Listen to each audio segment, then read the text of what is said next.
আপনি কি জানেন পঞ্চতত্ত্ব কারা? পঞ্চতত্ত্বে আছেন পাঁচজন: শ্রী চৈতন্য মহাপ্রভু, শ্রী নিত্যানন্দ প্রভু, শ্রী অদ্বৈতাচার্য, শ্রী শ্রীবাস ঠাকুর এবং শ্রী গদাধর পণ্ডিত। কিন্তু এরা কারা? শ্রী চৈতন্য মহাপ্রভু হলেন শ্রীকৃষ্ণ ও রাধার মিলিত অবতার। নিত্যানন্দ মহাপ্রভু হলেন বলরামের অবতার। রাধারানীর পুরুষরূপী অবতার হলেন গদাধর ঠাকুর।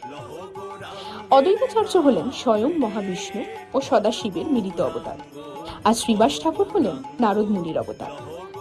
এদের মিলিত রূপ হল পঞ্চতত্ত্ব, যাদের মন্ত্র হল: জয় শ্রীকৃষ্ণ চৈতন্য প্রভু নিত্যানন্দ, শ্রী অদ্বৈত গদাধর, শ্রীবাসাদি গৌর ভক্তবৃন্দ। আপনি কি জানেন পঞ্চতত্ত্ব কারা? পঞ্চতত্ত্বে আছেন পাঁচজন: শ্রী চৈতন্য মহাপ্রভু, শ্রী নিত্যানন্দ প্রভু, শ্রী অদ্বৈতাচার্য,